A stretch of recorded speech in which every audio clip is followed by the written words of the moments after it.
मालपुरा से कावड़ यात्रा निकाली गई। आपको बता दें, परंपरागत मार्ग से होते हुए कावड़ यात्रा मालपुरा पहुंची। इस दौरान भारी पुलिस बल तैनात रहा।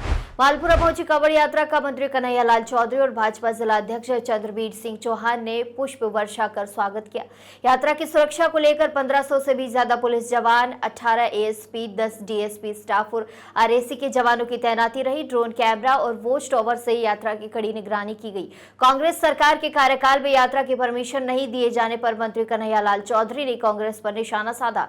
कावड़ यात्रियों ने कृषि मंडी स्थित शिव मंदिर में जल अभिषेक किया। यात्रा के सफल और शांतिपूर्ण आयोजन के बाद पुलिस प्रशासन ने राहत की सांस ली। देखिए, आज आपने देखा इस सनातन संस्कृति का प्रतीक किस प्रकार से हमारे शिव भक्तों ने किस जोश के साथ इस मालपुरा नगरी में छोटे से गांव से निकल कर के युवा किस प्रकार से हमारे धर्म की सबसे पवित्र नदी गंगा का जल लेने के लिए किस जोश और उत्साह के साथ यहाँ से निकल रहे थे। मैं आपको बताना चाहूँगा, विगत 2 वर्षों में जब से भारतीय जनता पार्टी की सरकार आई है, आपने देखा किसी भी प्रकार से राज्य में शांति की व्यवस्थाएं, चाहे धार्मिक शांति हो, चाहे लोगों में भाईचारे का मामला हो, किस प्रकार से देखने को मिल रहा है। इन 2 वर्षों में जिस प्रकार से धार्मिक यात्रा निकली, हमारे यशस्वी मुख्यमंत्री भजन लाल जी और हमारे इस क्षेत्र के विधायक और हमारे मंत्री आदरणीय कन्हैयालाल जी के प्रयासों से ये सद्भावना और ये सहजता इस यात्रा के माध्यम से आपको देखने को मिल रही है। आपने कांग्रेस की सरकार में देखा, कांग्रेस की तुष्टीकरण की नीति से किस प्रकार से यात्रा में निकल रहे हमारे भाइयों पर पत्थर फेंके गए, किस प्रकार से यात्रा को रोका गया। और आज भारतीय जनता पार्टी जो कहती है वो करती है। भारतीय जनता पार्टी ने जनता को सुरक्षा और समाज को एकता अखंडता की जो गारंटी दी है, उसका आपको ये नमूना दिख रहा है। आज हजारों की संख्या में कितने शिव भक्त यहाँ से भगवान शिव के नारे लगाते हुए भारत माँ के जयकारे के साथ किस प्रकार से निकलते दिख रहे हैं। ये भारतीय जनता पार्टी की सजग सरकार में आदरणीय मोदी जी के नेतृत्व में पूरे देश में ऐसा माहौल बनता जा रहा है।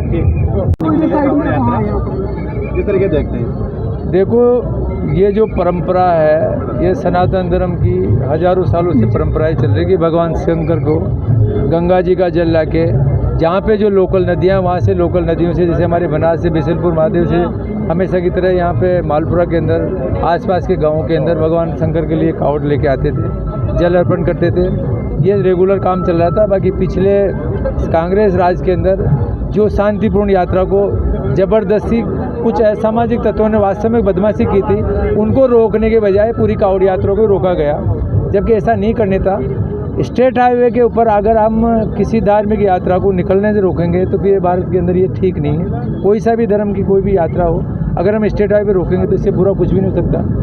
वो सरकार इसके लिए सक्षम नहीं थी, व्यवस्था नहीं कर पाई। बाकी हमने वादा किया था कि जब भी हमारी सरकार बनेगी, सरकार आने के बाद में हम जो भी धर्म की जो परंपरा है उनको हम रेगुलर चालू करेंगे। जो विशेषकर जहाँ पे तनाव नहीं हो, जहाँ पे अगर स्टेट हाईवे वगैरह हो, कोई हमारा एमडीआर रोड हो या कोई भी हो जहाँ पे रेगुलर जाते हैं, इसके ऊपर पिछले वर्ष भी हमारे मुख्यमंत्री जी से मैंने निवेदन किया कि ये परंपराएं जो चल रही है ज़्यादा तनाव का कारण बनेगी, क्यों ना हम इसको रेगुलर चालू रखें।